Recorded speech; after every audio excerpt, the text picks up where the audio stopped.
Olá! No Pílulas de Ciência Popular de hoje, eu vou provocar um pouco. Será que viramos robôs? Já somos robôs? Então, vamos praticar?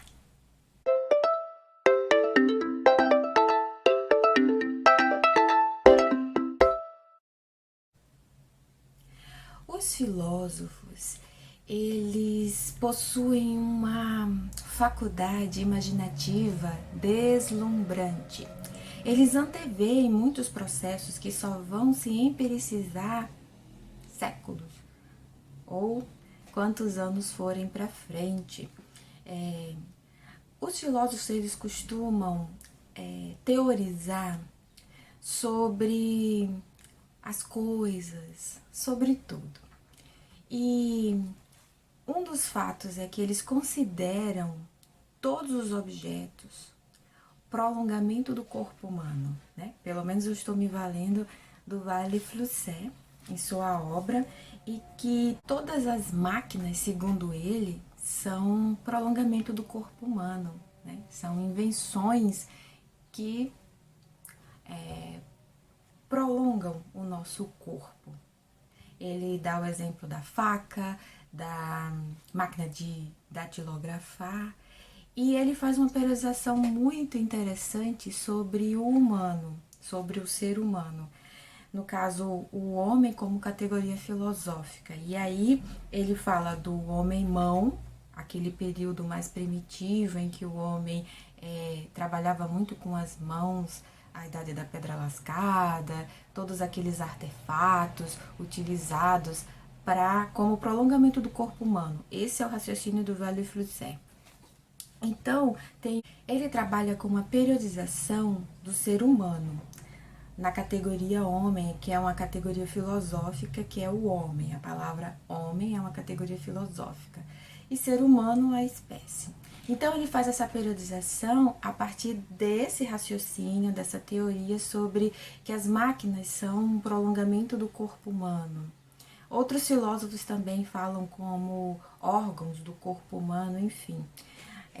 Mas eu estou tratando basicamente da teoria do Vale Flusset.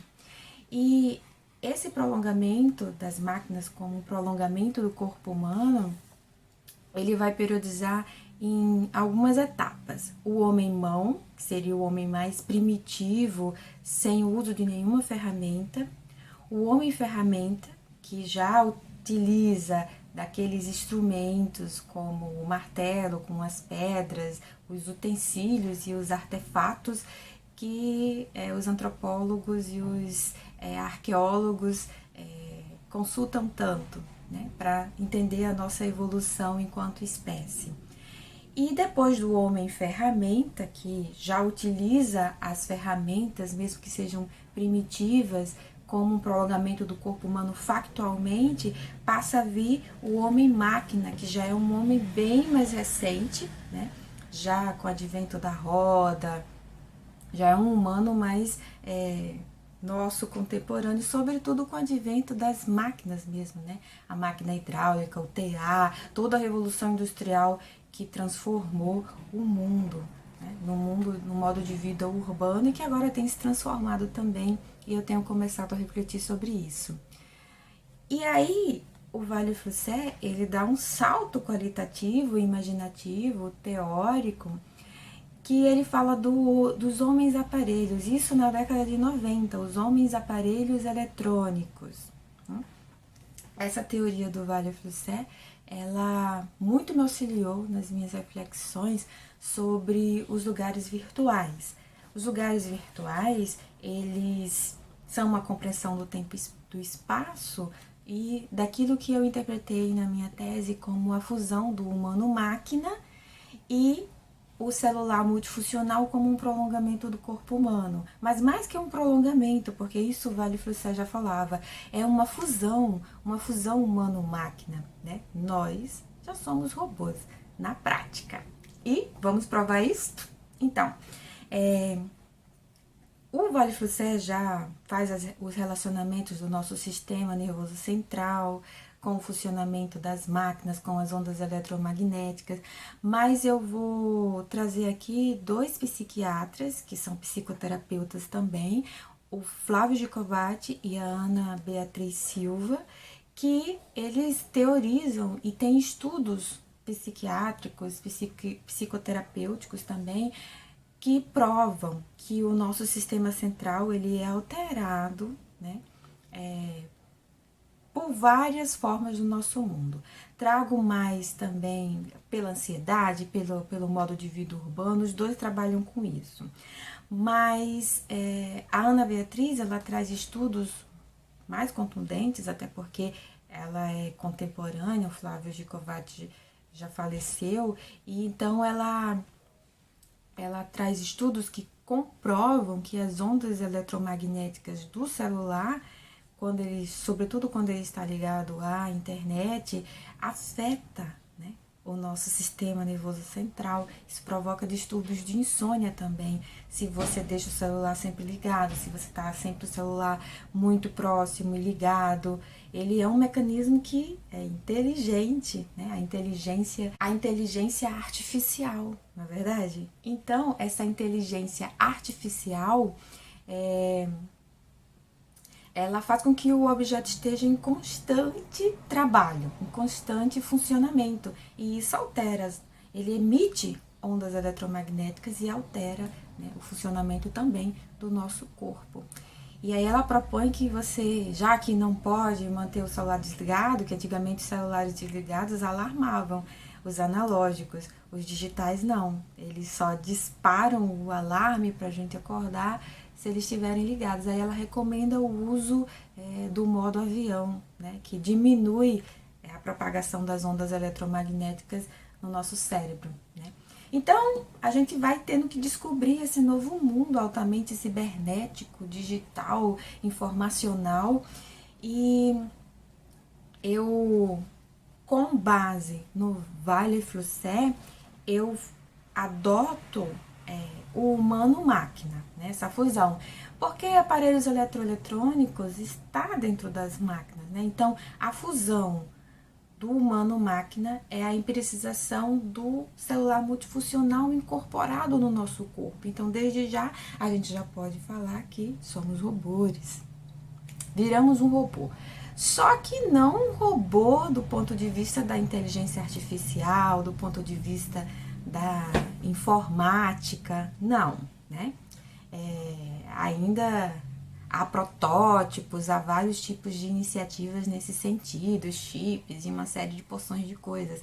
Mas o interessante é ver como a mente imaginativa, teórica dos filósofos antecipam coisas que só vêm se empiricizar mesmo. Se a gente vai olhar, poxa, isso é de fato real anos depois, né? O Vale Flusser já faleceu, mas ele na década de 90, ele já dá insights, ele já dá luzes tão fabulosas para compreendermos o mundo de hoje com vistas no que vai acontecer, né? Não há que se desesperar, porque essa fusão do humano-máquina, ela provoca o que eu chamo de lugares autômatos, quando a gente age mecanicamente, o celular multifuncional, através dos comandos desse meio que nós vivemos, que é o técnico científico informacional, ele comanda, ele exige velocidade, né, fluidez. E esses lugares autômatos, por vezes, nós praticamos, mesmo quem exerce um pensamento reflexivo, mesmo quem é mais atento, mesmo quem sai da curva, né?